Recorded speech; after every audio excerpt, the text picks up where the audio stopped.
اور ایک اور حدیث ہے جو کم از کم صحیح بخاری میں 4 دفعہ ڈیٹیل کے ساتھ آئی ہے. وہ سیدنا ابو بکر کا خطبہ ہے نبی صلی اللہ علیہ وآلہ وسلم کی وفات کے فوراً بعد. خير رسول الله فاختار الرفيق الأعلى من الجنة.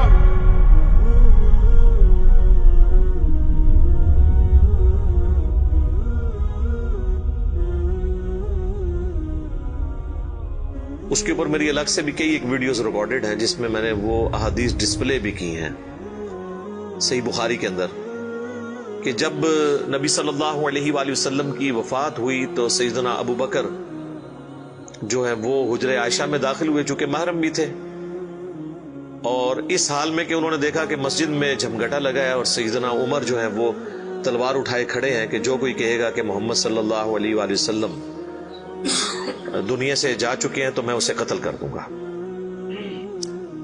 سیدنا ابو بکر حجرہ عائشہ میں داخل ہوئے، اللہ کے نبی صلی اللہ علیہ وآلہ وسلم کے مبارک چہرے سے کفن ہٹایا اور آپ کے ماتھے پر بوسہ دیا اور کہا اے اللہ کے رسول، اللہ تعالیٰ آپ پر 2 موتیں کبھی جمع نہیں کرے گا. ایک موت آپ کا مقدر تھی، وہ تو آپ کو آنی تھی، یعنی ہر انسان کے لیے ایک ہی موت ہے، دوسری موت نہیں. اب آپ آخرت کی زندگی میں چلے گئے تو موت کا مزہ جو ایک دفعہ تو سب نے چکھنا تھا وہ آپ نے چکھ لیا. یہ 2 موتیں جمع نہیں کرے گا، اس کا مطلب یہ تھا کہ سیدنا عمر کو جو یہ غلطی لگ گئی تھی کہ شاید نبی علیہ السلام ڈورمنٹ پوزیشن میں چلے گئے ہیں اور آپ دوبارہ دنیا میں واپس آ جائیں گے جس طرح کہ سیدنا موسیٰ علیہ السلام کوہ طور سے واپس آئے تھے، تو اس کی آپ نے نفی کی کہ نہیں، اس طرح نہیں ہو سکتا، ایک ہی دفعہ موت آنی ہوتی ہے. اب حضور کو موت آئی، اب آپ دنیا میں واپس نہیں آئیں گے. سورۃ الواقعہ میں سورہ یاسین میں واضح موجود ہے کہ جو دنیا سے چلا گیا وہ واپس نہیں آئے گا. اور اس کے بعد سیدنا ابو بکر، صحیح بخاری کے الفاظ ہیں، مسجد نبوی میں آئے اور دیکھا کہ سیدنا عمر کے گرد لوگ جمع ہیں تو وہ سیدھا ممبر پہ چڑھے اور کہا عمر کو اس کے حال پہ چھوڑ دو. یعنی اس وقت حضرت عمر کو یعنی سمجھانے کی لوگ کوشش کر رہے تھے تو انہوں نے کہا ان کو چھوڑ دے، آپ میری طرف متوجہ. چونکہ سیدنا ابو بکر کا ایک مرتبہ اس حوالے سے سیدنا عمر سے بھاری تھا، لوگ ان کی طرف متوجہ ہوئے تو انہوں نے ممبر پر چڑھتے ہی پہلا جملہ حمد و ثناء کے بعد جو بولا وہ پاکستان کے قانون 295C میں کروڑوں لوگ شاید اسے گستاخانہ جملہ سمجھتے ہیں اگر ان کو پتہ نہ ہو کہ یہ سیدنا ابو بکر کا خطبہ ہے. ہم نے سوشل ایکسپیریمنٹ بھی کیا ہے اس پہ، کسی کو بتایا کہ بھئی یہ دیکھیں، اگر کوئی شخص یہ کہے کہ جو شخص محمد کی عبادت کرتا تھا وہ جان لے کہ محمد مر چکے ہیں، اور جو اللہ کی عبادت کرتا ہے وہ جان لے کہ اللہ زندہ ہے، اسے کبھی موت نہیں آئے گی. تو آگے سے جواب سننے کو ملا یہ کون گستاخ ہے جس نے یہ بات کی ہے؟ کوئی بھی نہیں، حضور کی تو عبادت کوئی بھی نہیں کرتا ہے، کون جملے بنا دو. تو ہم نے بتایا یہ بخاری شریف میں کم از کم 4 جگہ موجود ہے. وما محمد الا رسول تو قرآن میں آیا نا. صحیح بخاری میں حضرت ابو بکر کے خطبے کے الفاظ یہ ہیں من کان یعبد محمدا فان محمدا قد مات. جو کوئی بھی تم میں محمد کی عبادت کرتا تھا تو جان لے کہ محمد مر چکے. مات کے الفاظ ہیں. فإنه من كان يعبد محمدا فإن محمدا قد مات. وَمَن يَعْبُدُ اللَّهَ، اور جو کوئی اللہ کی عبادت کرتا ہے یا کرے گا، مضارع کا صیغہ استعمال ہوا ہے. فَإِنَّ اللَّهَ حَيٌّ لَا يَمُوتُ، تو بے شک اللہ تعالیٰ زندہ ہے، اسے کبھی موت نہیں آئے گی. تو یہ خطبہ آپ نے یعنی پڑھا اور پھر اس کی دلیل میں سیدنا ابو بکر نے قرآن کی یہی آیت تلاوت کی، سورہ آل عمران آیت نمبر 144. اور امام بخاری نے کتاب التفسیر چیپٹر جو قرآن کی تفسیر کا لکھا ہے صحیح بخاری کے اندر، اس آیت کو انہوں نے ہیڈنگ بنا کے یہ حضرت ابو بکر کا خطبہ نقل کیا.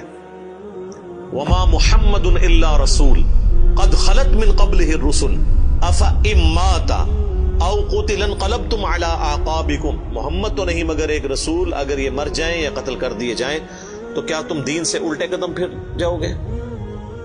وما محمد الا رسول قد خلت من قبله الرسل أفإن مات أو قتل انقلبتم على أعقابكم ومن ينقلب على عقبيه فلن يضر الله شيئا وسيجزي الله الشاكرين. اور جو کوئی دین سے الٹے قدم پھرے گا تو اللہ کا کوئی نقصان نہیں کرے گا اور اللہ تعالیٰ ثابت قدم رہنے والوں کو جزا دے گا، جو شاکرین ہوں گے، شکر گزاری کی روش اختیار کرنے والے۔ پھر آپ نے اگلی ایک اور آیت تلاوت کی، سورہ الزمر کی آیت نمبر 30، انک میت و انہم میتون، اے نبی بے شک تمہیں بھی مرنا ہے اور تمہارے مخالفین کو بھی مرنا ہے۔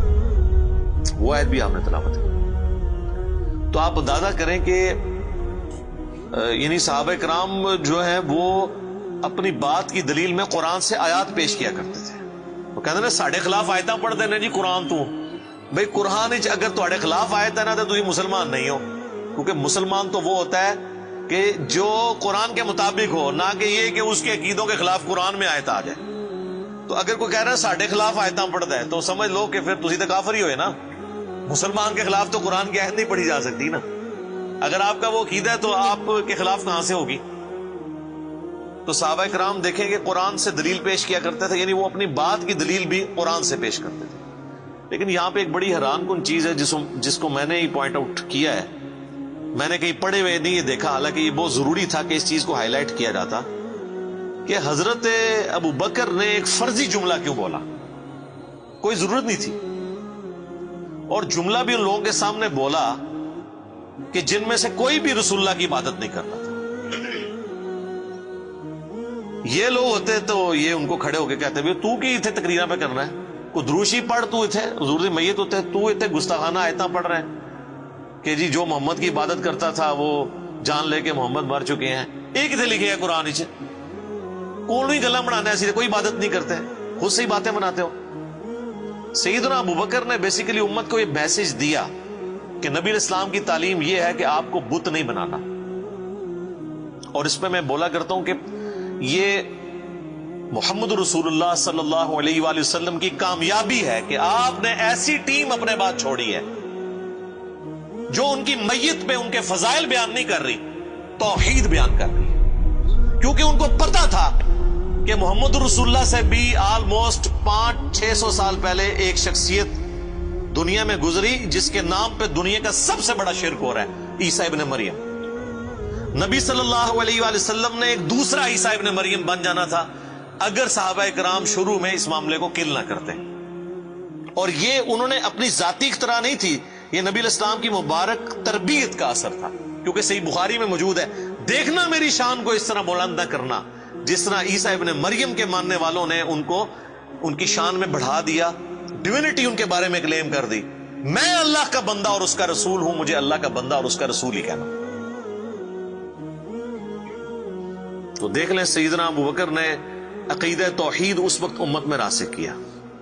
یہاں تو کوئی پیر کوئی بزرگ مر جاتا ہے نا تو اس کی شان میں نغمے بنا لیے جاتے ہیں۔ یہ بھی دیکھ لیں آپ، کل خادم رضوی صاحب کی ڈیتھ کے اوپر وہ کسی نے راتوں رات بیٹھ کے ترانہ بھی لکھ لیا ہے، اور وہ ترانہ انہوں نے بڑے اچھے انداز میں اس کو گا بھی دیا ہے، اور ان کی میت کے اوپر وہ چل بھی رہا ہے۔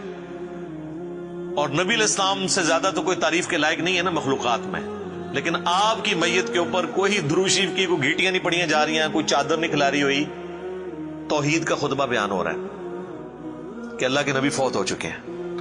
سیدنا عمر کے الفاظ ہیں صحیح بخاری میں، جب میں نے ابو بکر کا یہ خطبہ سنا تو میری ٹانگیں میرے جسم کا بوجھ نہیں اٹھا سکی۔ اچھا، آپ لوگ قرآن و حدیث سنتے ہیں تو غصہ آ جاتا ہے، صحابہ قرآن و حدیث اپنے عقیدے کے خلاف سنتے تھے نا تو ان کی ٹانگیں ان کے جسم کا بوجھ نہیں اٹھاتی تھی، وہ اتنے پشیمان ہوتے تھے کہ میں غلط کانسیپٹ کے اوپر ہوں، میں فوراً رجوع کروں۔ اور سیدنا ابو بکر کے خطبے کے بعد سیدنا عمر کہتے ہیں مجھے یقین آ گیا کہ حضور فوت ہو چکے ہیں۔ اور پھر بخاری کے الفاظ ہیں، صحابہ کہتے ہیں کہ ہم کئی دن تک ہماری یہ حالت تھی جب ہم ایک دوسرے کو ملتے تھے نا تو ہم یہ آیت سناتے تھے، وما محمد الا رسول قد خلت من قبلہ الرسل، یہ سورہ آل عمران کی آیت نمبر 144، تاکہ ہمیں یہ یقین آ جائے کہ نبی علیہ السلام دنیا سے جا چکے ہیں۔ ایک دوسرے کو یہ آیت سنایا کرتے تھے، گستاخانہ آیت، یہ تو گستاخانہ ہی کہتے ہیں نا۔ یہ ہوتے تھے جناب ایک دوسرے نو جناب کچھ اور ہی سنا دے، نعتاں سنا دے رہتے۔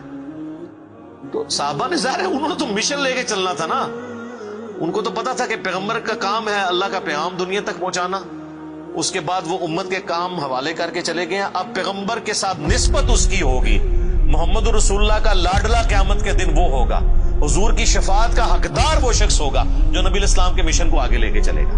یہ نہیں ہے کہ جو جتنا اونچا نعرہ مارے گا۔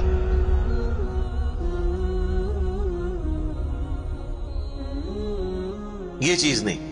ہم لوگوں نے تو اس حوالے سے بالکل کانسیپٹ جو ہے نا وہ بدل لیے ہوئے ہیں، چونکہ ہم نے قرآن پڑھا نہیں ہے اس لیے ہمیں اندازہ نہیں ہے کہ قرآن پاک میں نبی صلی اللہ علیہ وآلہ وسلم کا سچا محب اور سچا پیروکار کس شخص کو ڈکلیئر کیا گیا ہے، جو آپ صلی اللہ علیہ وآلہ وسلم کا مددگار ہوگا ان کے دین کے بارے میں۔ یہ بڑی سخت آیت ہے جی، یقین کریں انسان ہل جاتا ہے جتنی بار اسے پڑھتا ہے۔ آیت نمبر ہے 157 اور 158۔ الذين يتبعون الرسول النبي الأمي الذي يجدونه مكتوبا عندهم في التوراة، یعنی اہل ایمان کے بارے میں آ رہا ہے کہ یہ اس نبی کی پیروی کر رہے ہیں، اس نبی امی کی جس کا ذکر یہ لکھا ہوا پاتے ہیں اپنے پاس تورات اور انجیل میں۔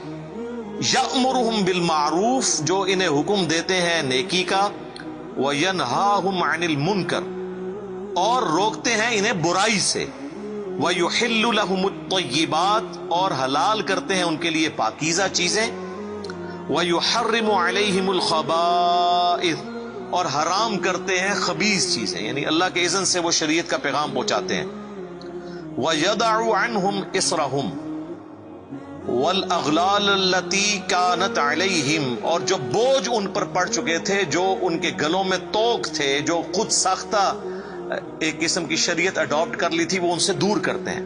فَالَّذِينَ آمَنُوا، پس جو ان پر ایمان لائے، بِهِ، اس کے اوپر جو ان کے ساتھ نازل ہوا، وَعَزَّرُوا، اور ان کی عزت کرے، وَنَصَرُوا، اور ان کی مدد کرے، وَاتَّبَعُوا النُّورَ الَّذِي أُنزِلَ مَعَهُ، اور اتباع کرے اس نور کی جو ان کے ساتھ نازل ہوا، یعنی قرآن۔